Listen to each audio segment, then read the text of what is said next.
Hey besties! Hey. Welcome back for another episode of the Hello Bestie podcast. I'm Maggie. I'm Tashima. All right, we're excited, guys. Today we're talking about One of Us is Lying, written by Karen M. McManus. So, a brief summary. 5 students walk into detention at Bayview High School, and 4 of them leave alive because while in detention, one of the students dies. And the remaining 4, being the witnesses, then become the target suspects of a whole investigation that eventually turns into a worldwide media circus for them. And it becomes very evident as the investigation unfolds that each of them probably have a pretty substantial reason for wanting him to not be there anymore. Yeah. So it goes into kind of this whodunit situation, and it's written from multiple point of views.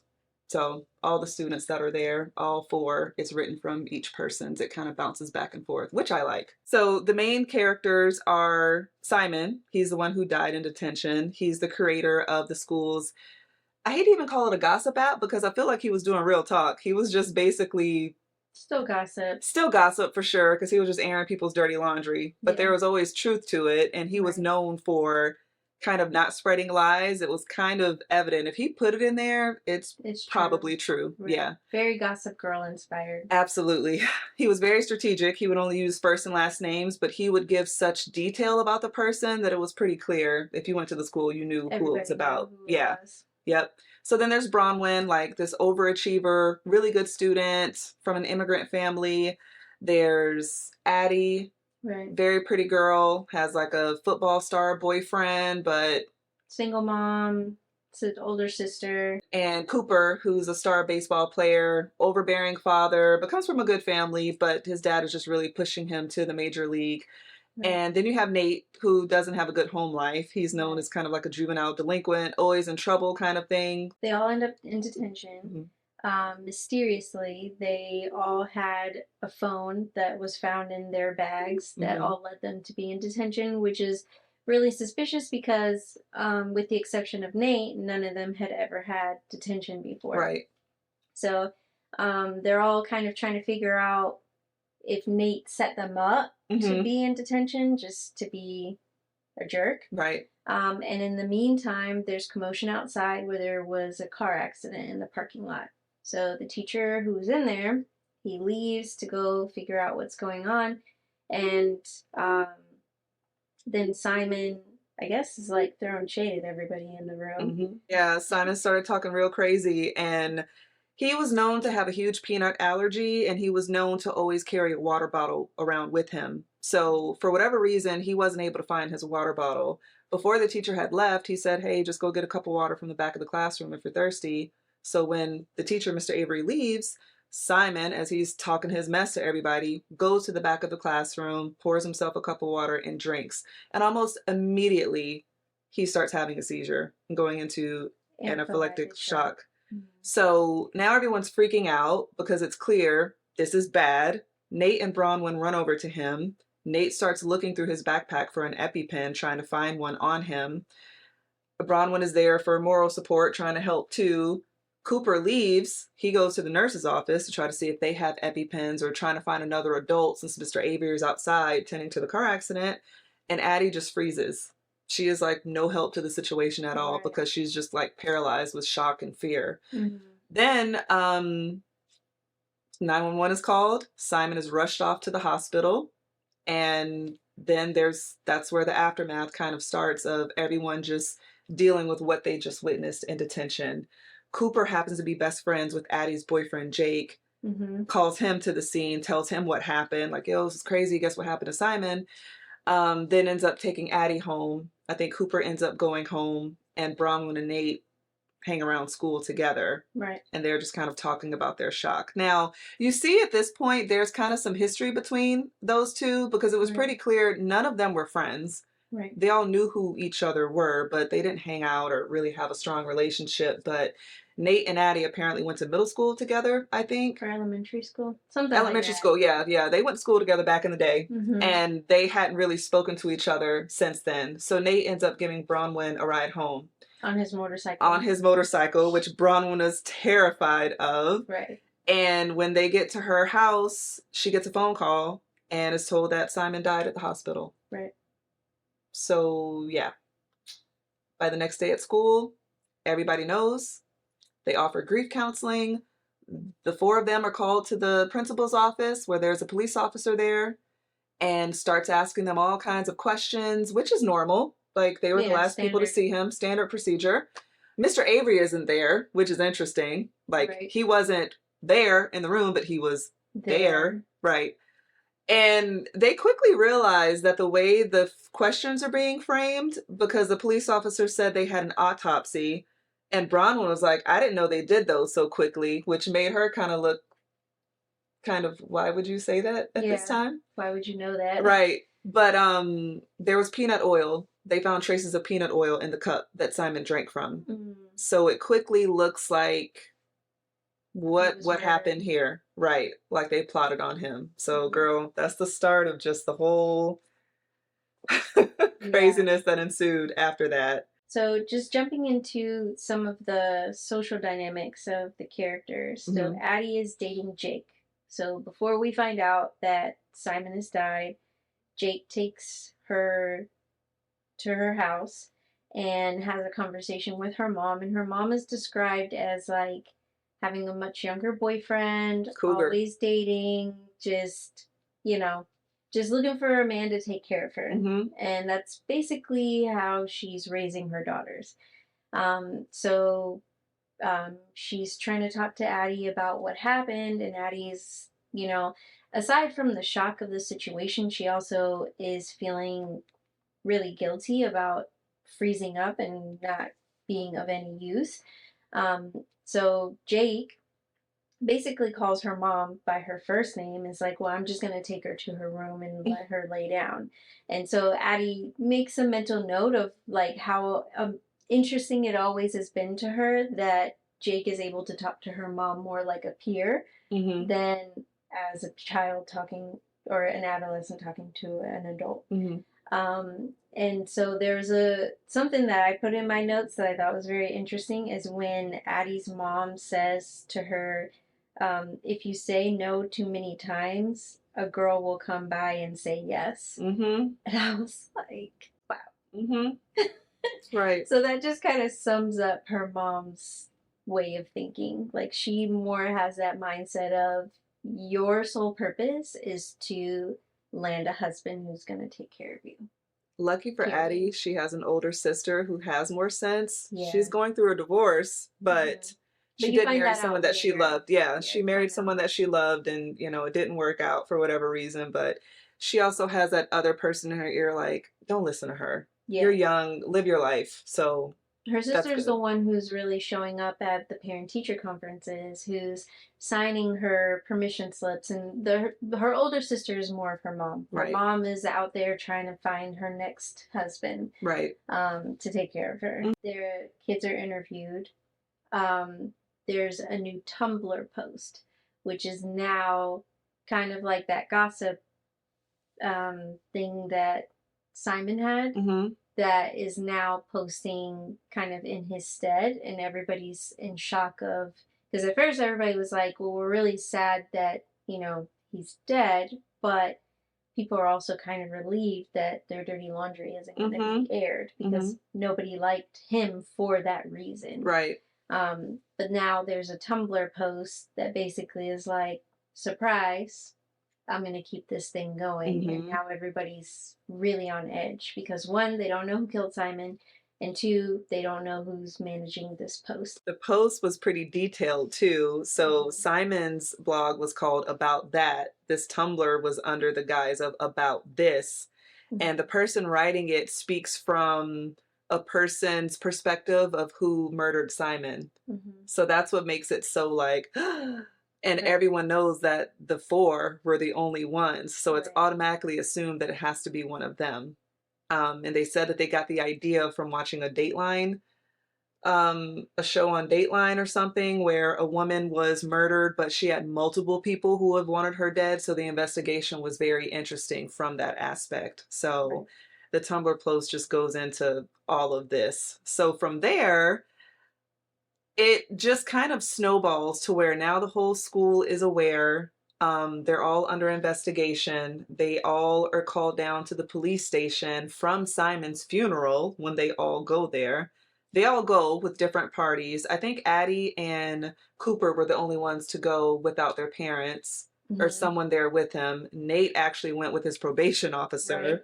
Because he thought she set him up. Because when he got there, he immediately saw all these police officers, some in uniform, some not. So I'm just gonna interrupt you. So Yeah. Nate is on probation for, I think he was caught selling Yep. something. Mm-hmm. And then so that's why he has a probation officer. His dad is pretty much an alcoholic. Huge. His mom died. Mm-hmm. And so he's just kind of left to his own devices. Yep. And then Bronwyn, she is a daughter of immigrants, very successful family. She does have a older sister? Younger sister. Younger sister. Who I guess at some point in time did have leukemia. Mm-hmm. And she was able to beat that, but it also caused for her to have some, like, I don't know. I got to do this for the both of us kind of thing. Yeah, like she kind of is in protective mode over her sister, but then also doesn't want to do anything because of her sister. Right. Like there's just still a lot of eggshells from that time period Right. where they thought that, they were going to lose her. Mm-hmm. And then her sister is kind of in a little bit of a weird bubble because she missed a lot of school. So she's just kind of like on the outskirts of like the social circles. Yeah, Bronwyn's kind of like her wingman. But then Cooper is very close with his grandmother. Yes. Who seems to be the only reason why Cooper's parents are able to stay in the house that they're staying in. So they're a little house poor. Right. And Grandma's check is allowing them to kind of sustain their lifestyle. But it doesn't sound like they're like living lavish, but it does sound like they are able to be where they are because of her. Right, right. So another Tumblr post after the first ends up coming out that is pretty detailed that the murderer used peanut oil to kill Simon. And the poster says that they killed him. Yes, they like it was me who did it, and you guys still don't know who it is, who did it, type of thing. Really, just gaslighting, essentially. And the school at this point thinks that they'll be able to locate the person by IP address, and they're trying to do all of these things. So, meanwhile, they're all still going to school, trying to make the most of it with whispers and heads turning and all of that. So at Simon's funeral, all those police officers are there. Eventually, all of them, at some point or another, at the funeral, asked to go down to the police station. I think it speaks from Addie's perspective first. When she goes to the police station and they tell her, we found a blog post that Simon was going to post on Monday, basically the Monday after he died. And we'd like for you to read it. So Addie reads it. Yeah, Addie is reading a post that Simon was going to tell everyone that she cheated on Jake. Yep. And with, I don't remember the kid's name. TJ. Who is like his friend on the baseball team, on the football team. I feel like with the multiple POVs, there were some times where I was like, wait, who's doing this? It could switch up a little bit too. And I don't know if we really, like we talked about how Addie's mom is, but Addie was borderline obsessed with Jake. Basically, her whole self-worth. Codependent. Very codependent. Yes, that's the best way to say it. Extremely codependent on Jake. Right. Yeah. But also knowing that about herself. Yes. So it's not like she was completely oblivious to the fact. Like, she understood that she was very codependent and didn't want to be, but felt like she needed to be at the same time. Right. So this blog post would have been like the equivalent of death to her. Correct. To lose Jake, who she'd come to rely on heavily, to the point where they were going to go to a party and she came outside. It was like at a beach. She came outside dressed like, it was like an evening, so she came dressed appropriately for like a chilly beach weather. Right. And he's like, no, don't wear that. And then had her put on like a mini skirt and heels. Right. And her sister's like, her sister is not a fan of him. and basically like, you're gonna be freezing your ass off. Why are you wearing that? Right. She's like, yeah, but Jake likes it. And she's like, so what? You're going to be cold. Mm-hmm. And no less than like 1 second, she steps outside and she's already shivering. Yes. So when Jake took her to that party, it was in the company of TJ. Yeah, they picked him up or he was in the car, they picked him up along the way. So they've been around each other, around Jake, basically playing in his face. Mm-hmm. And he didn't know it. So that kind of added to it too. She knew he would be upset. Yeah. And as Addie's reading this in the police station, she also sees that apparently Bronwyn cheated on a test in chemistry, and that Nate was known to be on probation, and that he was selling drugs, and that, Cooper apparently pitches so fast because he's taking steroids. Right. So there's this whole thing of like, ugh. Not only were they all in detention, then this situation happened. There's a blog post that was going to come out about every single person that was in detention. Yes. That would have given them all motive to want him dead. This is leading to a very kind of unbelievable coincidence as far as like the authorities are concerned. So when Cooper goes in and he reads it, because they didn't just have you read they had him read the whole post, so they saw everything he was going to post about everyone. So messy. And Cooper sees that it says that he's juicing. His immediate reaction is relief. Right. So as a reader, it's like, why would you be relieved? Correct. Like, what did you think it was going to say? Especially when you have scouts that are coming to see you, and people have been making mention, in addition to your coach, on how fast you have improved your fastball. Right. Or whatever, the speed of your throw. Right. You have a lot on the line. Like, why would this not be devastating to you? Right. Because no college is going to want you if they know that you're shooting up steroids. Bronwyn's parents actually went to the police station with her and basically handled the whole interrogation, and they got a lot of information out of it. And she came clean in the car on the way home. So I was proud of her for that, because she didn't keep it going for too long. Her parents were ready to go to bat. They were like, we're going to get a lawyer, we're going to shut this down. Right. We're going to, and she basically was like, I did it. I did cheat. Like Bronwyn would never cheat on a test. I did cheat on a test. I was going to get a D in chemistry. I thought it was going to stop me from getting into Yale. Like, I was desperate. He had his computer open with all the answers. Like, I don't know. I just did it. And they were disappointed. But like, as a parent, that's when you want your kid to come clean with you before you go through all of this. And so end up looking like a dummy. Right. Bronwyn is questioned. She confesses. Nate pops up at her house because they kind of have established a little bit of a friendship through all of this. So they've been talking. He gave her a burner phone. He gave her a burner phone. So they've been with like prepaid minutes on it. Which is the same type of phones that they found in everyone's backpacks as well. Right. And so they've been talking on the phone, late night type conversations, watching movies and stuff like that together on the phone. And then he starts making a habit of popping up at her house, which is weird. It is weird.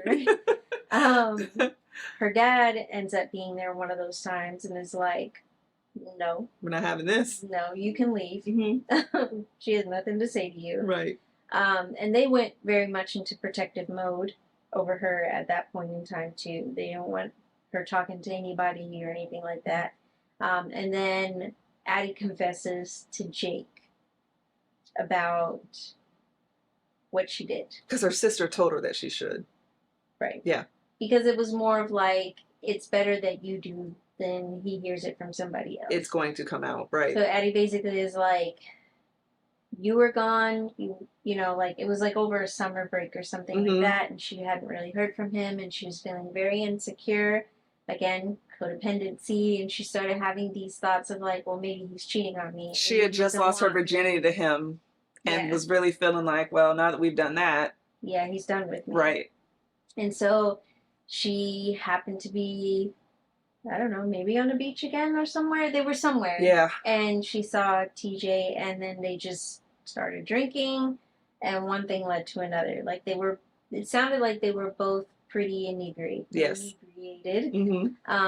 And so immediately she regretted it, but didn't want to lose him. So, but only the two, in each of these little secrets, with the exception of Nate, nobody was around and nobody knew these things. So it still brought the question of like, how did he know these things? Because Bronwyn was like, there was nobody around when I accessed the computer and got all these answers. And nobody but Addie and TJ knew about their hookup. And People saw them kissing on the beach, though.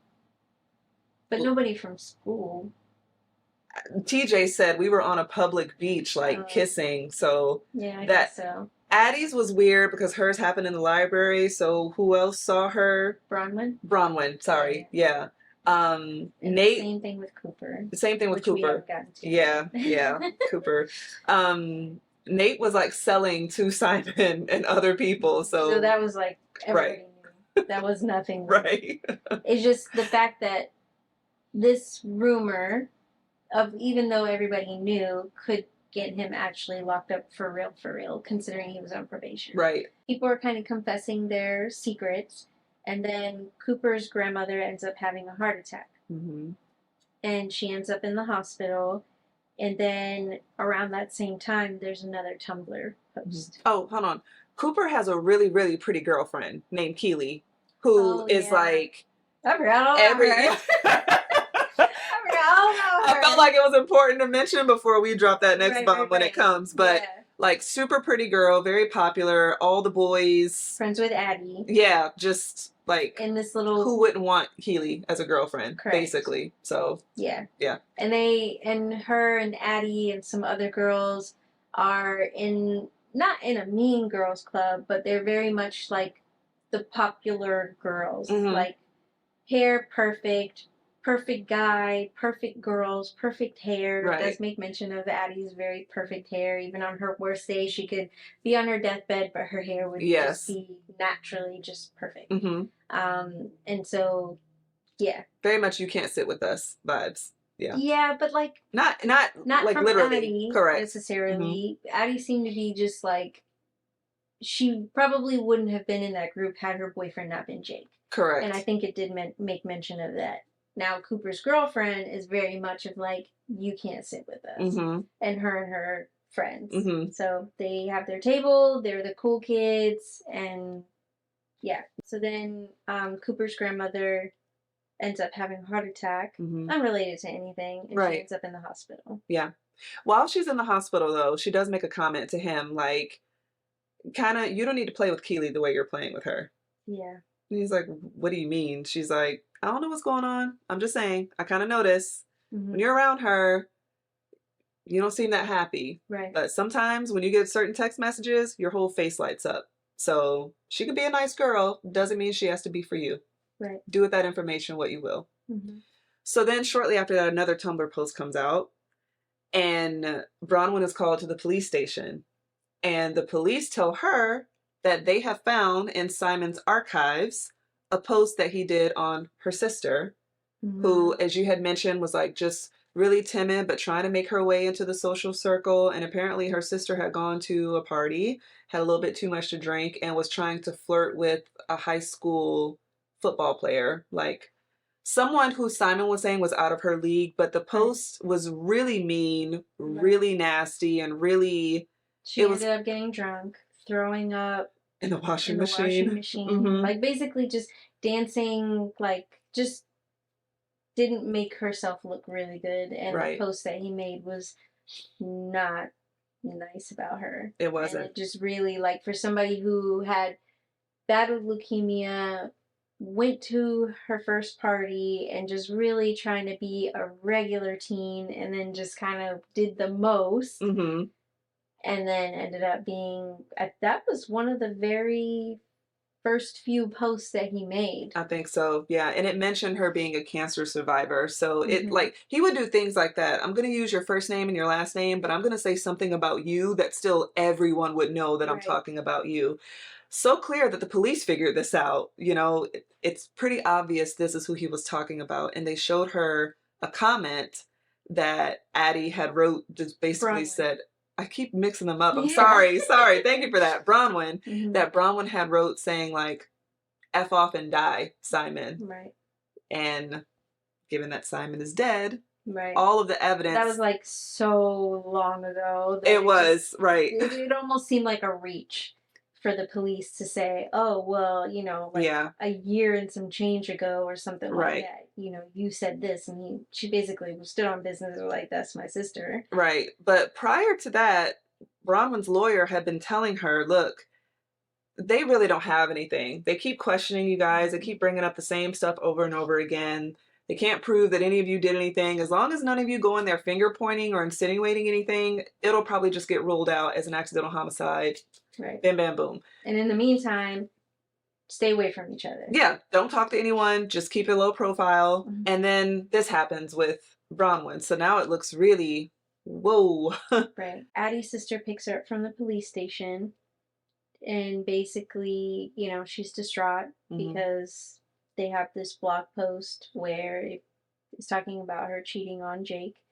And so her sister basically is like, you need to tell him before he finds out any other way. So she drives her sister over there, which she kind of also is mentioning that her sister's been around a lot more despite being married, you know, but she's glad that she has been around a lot more. Right. Since her mom is kind of unreliable. So Addie's sister takes her over there to Jake's house, and she basically tells him the truth. And he loses his shit. Yeah, it does not go well. It doesn't go well at all. Luckily, her sister had a feeling that it wasn't going to go well because she's a better judge of character in terms of Jake's true colors, and was waiting outside for her. But he basically goes off on her and is telling her that she's a terrible person and that she should, you know, like, he basically took care of her and did everything for her, and how dare she do this to him. And despite her apologizing, you know, he makes mention that his mom had cheated on his dad and the impact that had on their family, which is why it just hurt him so much more. And so she leaves. She's totally distraught. The next day, the blog post comes out, or that Tumblr post comes out, basically saying, these are all the secrets, and these are why everybody in the room had a motive, and it just lists all the things. So it says that Addie cheated on Jake. It said that Bronwyn cheated on the test. It said that Nate was selling drugs despite being on probation, and that Cooper was shooting up steroids. And then somewhere in the midst of all of that, the real reason, I believe, I don't know if I'm getting out of order, the real reason why Cooper... So the next day at school, the blog post that all of them read at the police station is now released. So the whole school has read it. Jake walks over to TJ after gym class, and Cooper sees him, like, basically knock him out, punch him out, break his nose. Jake is sent home, and Addie is crying.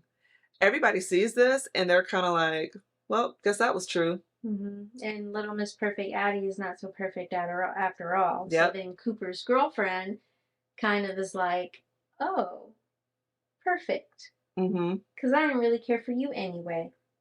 And then they kind of start turning on her. Yeah, they start icing her out big time. No sympathy, no nothing. They just basically are like, she's immediately kicked out of the group. Like, that proves that she was really only in the group because of Jake. And Jake cut her off like she knew that he would. Cold turkey, nothing. So she's just very much, as you mentioned before, that's like death to her. What am I supposed to do now? And randomly one day, her perfect hair, her perfect image, she goes into a hair salon and tells the person she wants her hair cut. And they say, oh, a trim? No, just cut it. But her hair is so beautiful, so thick, so gorgeous. The hairdresser doesn't want to do it. Goes and gets her manager. They try to talk her out of it. And she gets pissed and she picks up a pair of scissors, just like chops off a lump of hair and is like, now fix it. So that starts her whole journey into discovering herself and kind of changing her self-image. Because she was really depressed before that. So like her cutting her hair off was more of her claiming back her identity of, I wear these clothes because he told me to. I Yep. had my hair like this because this is what everybody wants from me, and I'm just gonna do me. Yep. And then in the meantime, she's adopted into Bronwyn's little group, so it just becomes like a little group of misfits. Yep. Also, Simon's friend, I forget her name, Janae. She's also kind of adopted into this group as well. Which was interesting. Well, Addie found her crying in the bathroom. So after Simon's death, she was super depressed, crying all the time. Addie was crying after their breakup in the bathroom. So she was like, look, I know these stalls very well. I was in these bathrooms crying too. And so they don't really bond, but Addie does say, like, if you need somebody to talk to, I didn't care for him. I didn't care for Simon, but I understand that you've lost somebody. As a human, right. And if you need somebody to talk to, like, I'm here. Yeah. So, Janae is not really, like, giving warm and fuzzies. Like, she's still kind of pushing Addie away. But she does kind of start hanging out with them at lunch. Yeah, she starts eating lunch with them. And Cooper, who is still friends with Jake, is kind of caught in the middle because he wants to show, since everyone else iced Addie out, he doesn't want to do that too. So Cooper would actually go and sit with them for maybe 10 minutes, and then he would go sit with the remaining group. And I remember Bronwyn saying, I don't know if that's cowardly or really thoughtful of him. And I could see her being like, I mean, which way do you want to do? He was just doing his best to try to, like, be Switzerland, basically. Meanwhile, his girlfriend is like, yuck. Yeah. What are you doing? And everybody's like, why are you talking to her? She's disgusting. Right. Calling her names and belittling her. So all of them are going through all of this at school. The police had gotten a warrant for Nate, so they searched his lockers, searched his home and everything for drugs. His thing was true as all of them, but since he was on probation, he was getting weekly visits, so he would actually hide his stash in like a neighbor's thing. So he was expecting a visit before all of this happened, so he had already hid his stash. Luckily. So he was kind of like, whew, good to go with that. At this point, there's national media coverage. They've been dubbed the Bayview Four. They are having like weekly Dateline type stories where they've really delved into the lives of each one of them and talking about their backstories. The down thing is they don't really go into Nate's backstory. They just make him sound like a delinquent. He's just a bad kid. They don't talk about his father being an alcoholic, his mom not being around, him basically raising himself. There's no context to that. So shortly after that airs, and at this point they all look very guilty. It's very much like, who did it between all of them? Well, I think at this point they're making it seem like it was a coup. Yes. Since they all had dirt on it, that they all worked together to basically take him out. Yeah. Shortly after that, Cooper is called into the police station again after baseball practice. And the police officer recommends that it's just him and his lawyer, that his dad not be there. So he was kind of a real one for that with what he was going to tell him. Right. He shows Cooper a blog post where Simon was going to post it, saying that Cooper is seen with an underwear model and is making comments to Keely like she can't compete when Cooper plays for the other team. Right. So basically outing Cooper. And he's horrified because that's the post that's the secret he was expecting in the beginning. Turns out he wasn't juicing. His dad had actually told him to strategically increase, like basically hold back and then improve himself little by little. Blow them out of the water and look like he just has improved so much. Correct, because he wanted to bring excitement for recruiting season, which also explains why his dad was never upset with Cooper at all, because like, this is your fault. You told me to do this, and now they think I'm on steroids. Right. But he's shooketh, he's freaked out. He doesn't want everyone to know that he's gay. He's not ready to come out. And he knows that his dad is not having it. Yeah. Is not going to talk to him in the same way that he did before. Right. And his boyfriend is like college dude, super hot underwear model. German. Yeah, all of that. Yeah. And his lawyer tells him, you need to tell your father. Yeah. So he goes home and he tells his whole family. His dad laughs because his dad calls him Cooperstown. Mm-hmm. So he's like, I know my dad is never going to look me in the eye. Like, he's never going to look at me the same way as he always did. So he was very He upset. was accurate. He was accurate. And his grandmother, not surprised, because I don't know if she knew that he was gay, but she knew that he wasn't with his girlfriend. I think she probably knew too. Yeah. And so that is awkward. Now he's officially out. And the next day at school, now apparently everyone else knows that he's out, which is really shady on the police to like leak something like that. It looks, you know. Somewhere along the line, I think him and Keely broke up with her, right? Before that even came out? I think he did. After like what the grandmother said? I think he did. Basically, like, I don't want to waste your time kind of thing. And yes. So for her, it just felt like it came out of nowhere. But then after, she was like, huh. Like, she was very much like, yuck. Guess that all makes sense now. Right. Because up until then, she thought that she was doing something wrong. Because she was trying to be very present and pleasing girlfriend, but he wasn't really giving her a whole lot of play. Right. And so then she's like, so it wasn't me after all. You know, and then it did kind of make him look like a bad guy because, yeah, like, I'm doubting myself. And meanwhile, it wasn't me. Right. You know, so she was a little bitter. Yeah, understandly so. Yeah, honestly, I mean, that's embarrassing for her. Yeah, for sure. Oh, and before everyone knew, he had pulled Addie to the side and basically gave her the tea. Like, I'm just letting you know, I got called to the police station. It really looks like they're gonna pin this on me now. Like, I look like a main suspect. I look really bad. And then Addie was like, really? Because they called Bronwyn to the station. They did this. And they searched Nate. So she starts giving him the tea on everybody else. And because he's just been in his own little baseball bubble. Right. And Addie has started kind of hanging out more with Bronwyn.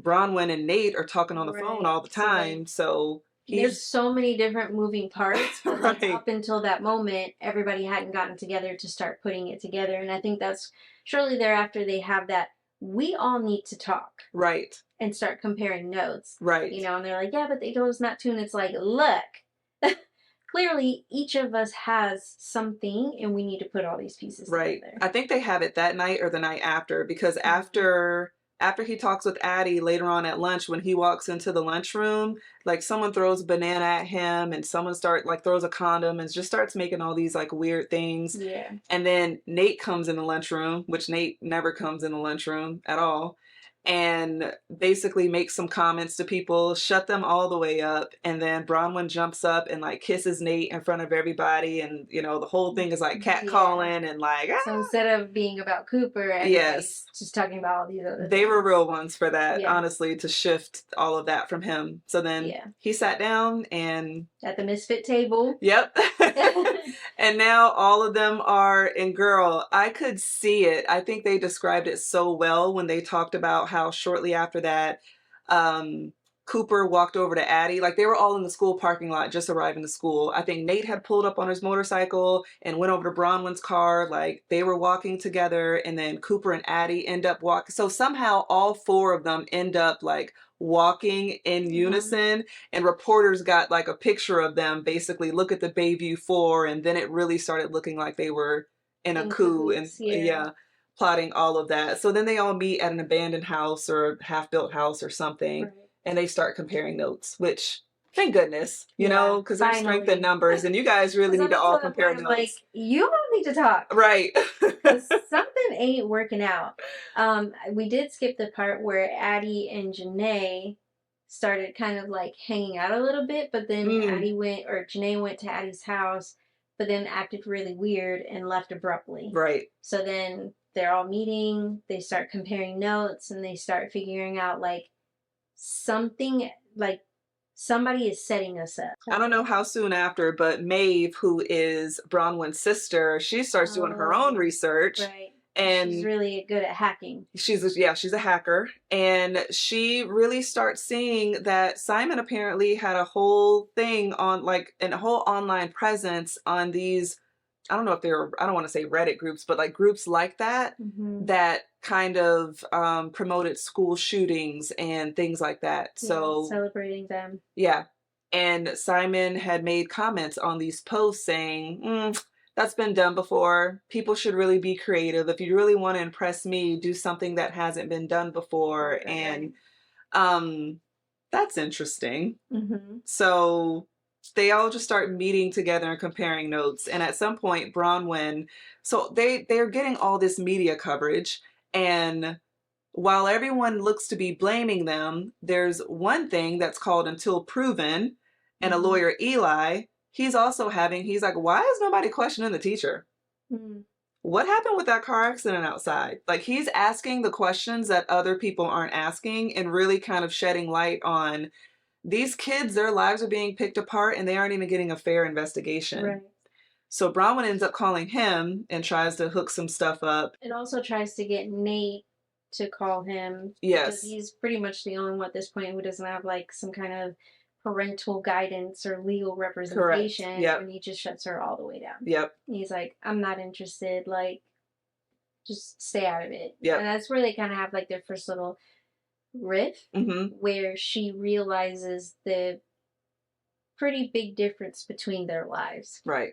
Like, she has comes from a very affluent family, and he's not. So then at this point, like they're basically dating now because reporters are coming to the school, they're trying to get interviews, and Nate and Bronwyn managed to sneak away like into the woods and go to the mall or go somewhere else. Like, they had a couple instances where they were able to sneak away. Right. Addie just started becoming a badass. Like, they got pictures of her like throwing a middle finger up, and they would try to interview Cooper and do things, and he would try to duck and dodge and do some things. His friend Lewis was a real one though. For letting him use his car. Yeah.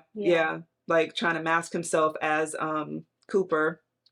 And actually, before the post even came out, when Cooper had that chance in his friend's car to be able to leave, he went straight to the dude's house, and we found out his name is Chris. And that was when it was like, oh. And then shortly after that, the blog post came out. But yeah. And then I think shortly after their meeting, Nate got arrested. Yes. So they basically were like, you're the like, basically that they're just pinning the whole thing on him. Oh, after the whole Cooper situation came out, like that night there was a news broadcast, and like the newscaster was pissed because it turns out apparently he was outed himself like years prior, and was just like, that is when the whole investigation flipped to where the police are now trying to out this boy who wasn't ready to be outed. These kids have not had a fair shake. Right. And they don't know what they're doing. At that point, everything turned over to the school and the police department. Like, you guys have not handled this investigation well, and blase, blase. So then everyone's kind of like, Cooper is embarrassed. He has all the feels, but then there's kind of a sense of relief of like, whew, you know, like finally the heat is off us. And then Nate gets arrested. Right. Out of nowhere. Out of nowhere. And they're basically pinning the whole entire thing on him. Yep. He gets arrested, and then shortly thereafter, Bronwyn finds out that Nate's mom actually isn't dead. She pops up. And she found that out, like, she found that like, out prior. I don't really remember, like, how Bronwyn's mom got involved, but somehow she ended up telling her mom, like, the whole tea. Yeah. And then Bronwyn, her mom, and Nate's mom ended up going to a lawyer's office. And then from there, they were like, thanks, Bronwyn. We got it from here. Right. Like, you did everything that you needed to do. And so she put her in contact with that pro bono law group to get him some representation. So, but in the meantime, he's like completely locked up. But the only way to really nip this whole thing in the bud is to figure out who actually killed Simon. Right. Because at this point, Nate's in a juvenile detention center, and they're talking about moving him to an adult facility. Yeah. And the lawyer made mention, well, the mom, because this is what the police told her, that they searched his locker and then searched his home and found basically EpiPens and a journal with blog posts to where it looks like he's the one who did all of this. And Bronwyn is like, wait, but they searched all of that already and they didn't find anything. Right. And then all of a sudden, all these things pop up. Yep. So then after that, they basically go on a mission to try to figure out, like, what's what. Bronwyn orchestrated all of that, boy. I was like, if I ever found myself in that position, Lord, Send me a Bronwyn because she was doing all the meetings, all the coordination, had a whole like CSI, like Yeah, just she was a we're real gonna figure one. this out. Yep. So the way that it all came out is because when Addie was trying to not really say everything that happened when she was interrogated, she had made a comment about the police hadn't had eaten like a whole entire plate of donuts or Mm-hmm. something like that, which wasn't true. Because And all, Jake called her over to his house all of a sudden. He asked her at school, like, "Hey, you want right. to talk?" And she's kind of like, "I mean, okay." And Yeah. yeah, she And went over so to his like house. because in the blog post it came out that the police had eaten all these donuts and that's how she knew that he was involved, Mm-hmm. is because she said that to him just Right. basically to not really want to talk about what they were asking, like the truth about the blog post that, she Right. just made something up that happened at the police station Mm-hmm. without having to tell him the truth. Mm-hmm. And so when she read that, she knew that Jake had something to do with this blog post. Yep. And then they kind of She ends up, figure out how yeah, to she trap ends up him. going over to Janae's house Right. because Janae had been missing school. Mm-hmm. And Janae did a pop up. She popped up over her house and was like, "What's up? You haven't been at school." And Bronwyn had kind of coached her on what to say because Bronwyn wanted to go with her. And Mm-hmm. she's like, "She don't really mess with you like that. Yeah, Like, it's yeah. cool." But Cooper offered to take her. She's like, "You can't come inside." He said, "I'll park my car across the street. Just, I want to make sure everything's okay." Right. She goes to Janae's house and has that conversation. Before that, when they're at the coffee shop during one of their meetings, I think they started calling them like the murder club Mm-hmm. meetings. All of this is coming to light. So Bronwyn's sister is bringing to light Simon's post. Right. They're connecting all the dots, like who could have done this. And the group keeps growing because Bronwyn brought her sister, Addie brought her sister. Cooper is basically out now, so With he his brought his boyfriend. boyfriend. Right. Yep. So they're trying to put all the pieces together, and Chris, Cooper's boyfriend, is kind of like, okay, if none of you did it, Mm-hmm. and Simon was the only other person in the room, what does that tell you? So he kind of connects the dots that Simon might Mm-hmm. have committed suicide, Right. done this to himself, and that Jake probably was an accomplice Right. and helping him out. Because he wouldn't have been able to do all of these things after the fact, so he would have had to have somebody help him. Correct. And then they started saying, well, that makes sense why Janae is so distraught. Yes.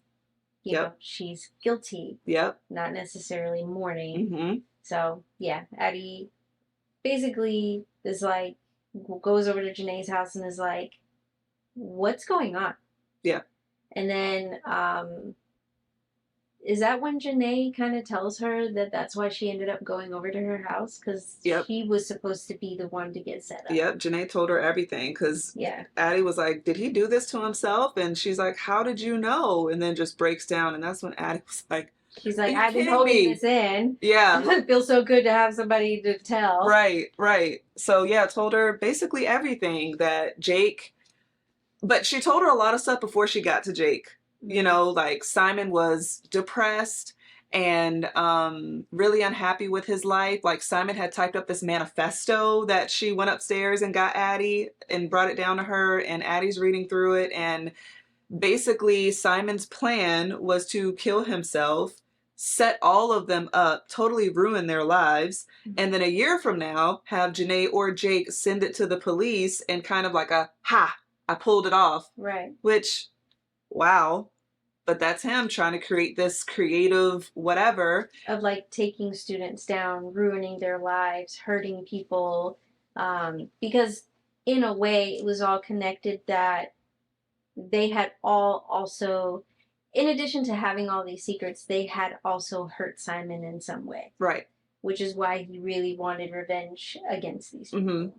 Intentionally or not, because I think everything that was mentioned, none of them, it wasn't like they were bullying him or being mean, or like he just felt slighted in one way or another by each person. So yeah, that's why he picked them. So Janae spills the beans, and then she says that Jake got really into it. Basically, Simon had found out about her.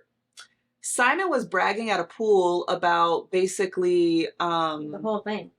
he was bragging to her about like he fixed the votes for homecoming court and he got Oh, himself on that's right. homecoming court. And Jake overheard him saying that. And Addie's like, I can immediately understand Jake's reaction because she was with him for so long. He like cracked up, just started like How pathetic he is. how pathetic he is, how desperate he is. And Simon was mortified. And this was a kid who's known for airing out other people's dirty laundry. This would have ruined his entire persona. Yep. So he basically tells Jake, like, oh, you want to laugh? How about I know your girl slept with TJ? So Jake is upset by this. And then Simon essentially pulls him in and is like, here's what I'm planning to do. I just need you to keep it up. Because Janae wouldn't do it. She was trying to talk sense into Simon, like, you don't have to do this. And I guess they had a conversation in detail about it. And at the end of that conversation, Jake had edited in such a way while Janae was talking sense into Simon to where it looked like it was all her idea. So then he blackmailed her with that. Like, if you don't want to participate, that's fine. Let me do my thing, but I got this. And I can put this on your front doorstep anytime I want to. So she basically distanced herself and, like, tried to stay out of it as much as she can. Yep. But Jake basically was like, no, now you're going to do this thing. Right. And you're going to set up Addie. Mm-hmm. Because that bitch needs to pay. Yeah. Yeah. For breaking my heart. Right. So. And cheating on me. Yeah, Jake was the one doing all the posts, doing all that stuff. And she's telling her, like, he only comes to my house when my parents aren't here. Like, I don't know what to do. Because Addie's listening, and then she gets mad. Like, wait a minute, though. So, like, how you just let us go through all of this knowing all of that? And she's like, I'm scared of him and this and that. And then she gets a knock on the door. And it's Jake. Mm-hmm. So Addie tells her, we're going to do to him what he did to you. I'm going to go in your dining room. I'm going to record. So you just talk to him about all this. And she gets a recording of Jake talking to her and basically going back and forth. But Cooper texts her like, yo, you okay? I just saw Jake come in. She forgot to put her phone on silent. Face palm. Yeah. And she had this really prominent ringtone. So Jake is like, wait, is Addie here? Addie? And she just shoots out of the room, like, into the woods in the back. Yeah. He chases her and basically tries to kill her. Yeah. Yeah. Like, punches her, beats her. Janae runs out. She got some, too. Yeah. And Addie starts to lose consciousness, and out of nowhere, she's not being choked anymore. Yeah. And she realizes that Cooper to the rescue. Cooper to the rescue. And yeah, she went to the hospital, and then obviously all of this comes to light. Nate gets released from jail. Nate pissed me off when he got out of jail. Oh my God, he pissed me off so much. He like, pissed me off. This? Right. He basically got in his feelings because Bronwyn and the crew, you know, were able to uncover all this truth, but meanwhile he was basically locked up and felt completely useless and like insignificant to the whole ordeal. He's like the only contribution I was the guy that was easy to arrest. Like, yeah, come on, dude. So now all of a sudden he's like got feelings and he just starts acting really distant and basically breaks up with Bronwyn. Yeah. You know, and is like, yeah. But not in like a, I mean, they're in high school, so obviously, like, I get it not having those mature conversations. Right. But basically, yeah, she's like trying to be there for him, but he's giving her the cold shoulder and just very not giving her any play. Yeah. Yeah, and so they break up, and then everybody kind of moves on with life. Yeah, they get as back to normal as they can at that point. Comes out Addie's sister, her husband was cheating on her, which is why she was around so much. She got her own place and was like, I want you to come live with me. And she started dating the lawyer, the guy Eli. The pro bono lawyer, which she really wasn't looking for that, but it just, you know. I love the description they had when he first saw her. Like, I don't know, it was really cute. It made it, like, you really got to understand that what, like, Addie and her sister were very beautiful. Her mom probably was very beautiful in her prime, just not willing to like accept the fact that she was aging. Right. And so like you gathered that these are just two very naturally beautiful girls, but not to the point that that's like their mom made it their identity, but that really wasn't who they were. They weren't uptight or, Mm-hmm. like stuck up or anything like More that. humble Hmm. than anything. Hmm. And just, So yeah, that whole thing was really adorable. So Addie and her sister start talking about moving in together. Hmm. Cooper's out to the point where he and his boyfriend are like holding hands in public. Hmm. Um, Bronwyn got a letter from, was it Yale? Yeah, Whatever it school was she like was a trying to Twitter get post or into, something, and yeah. basically saying like it's not about having the perfect grades and being the perfect student, but it's about being able to acknowledge when you made a mistake Hmm. and you know We're looking forward to your fixing it. application. Yeah, Yeah. so that was really good. And then Nate was Nate. Yeah. So in the epilogue, which I was so glad they had an epilogue because Yeah, I would because have I was been like, so what? upset. I was I don't think we mentioned, but Bronwyn was excellent at the piano. Mhm. So she actually had a concert, and Addie came, and by this time, girl, Addie's like pixie haircut, purple hair, like she is Yeah, just like biker jacket. She's really trying to find herself, and I love that for her. yeah. Cooper attends with his boyfriend Chris, and her sister is there. Addie's sister Ashton is there with Eli. And Bronwyn is kind of like working low key for Eli now, which just seemed like a natural thing that she Yeah. should do after everything that happened with the investigation.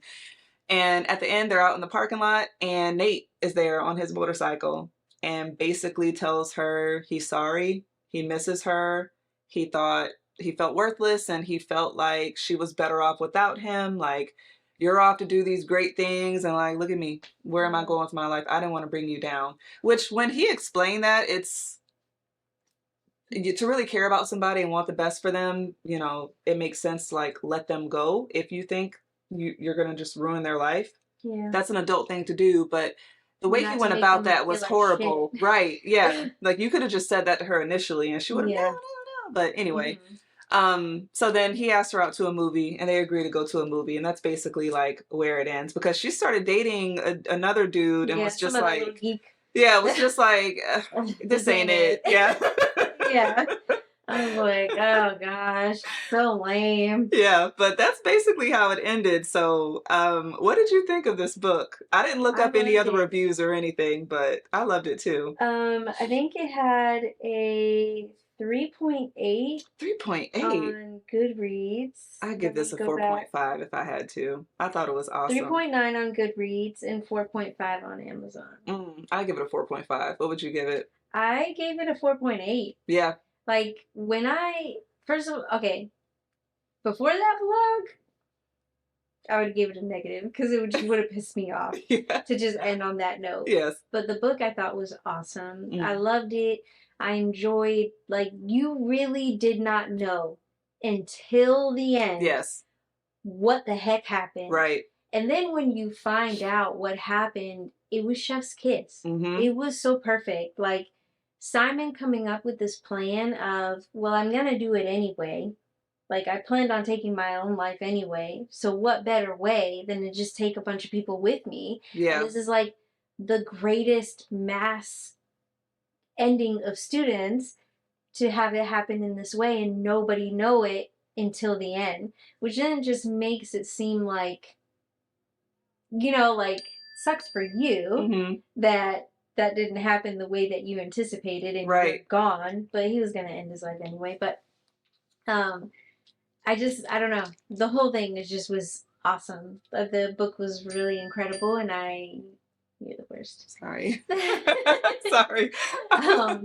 I'm looking forward to tapping into the next book. I agree. What about you? I loved it. I thought it was so cool. I love the multiple POVs. When I first started it was a little tricky. It was a lot of POVs. This wasn't two or three. This was multiple people, but the character development was so good. Like, I just really started rooting for these kids and just really wondering who could have done it. And very early on, I just thought, there's no way any of them did this. I wasn't sure, though. Like, on my notes, I thought Bronwyn's sister was a little bit sus, because she was, like, really into her sister, yeah, but... like, they could have. But then when you, like you just didn't know, but then you also like didn't want it Right. to be them Yes. either. Like I liked all of them. And you know, sometimes like he could have I liked all of their characters. They were Yeah. all realistic. I felt like I don't know, it was just a really good story. She It did such a was. good job with this. Yeah.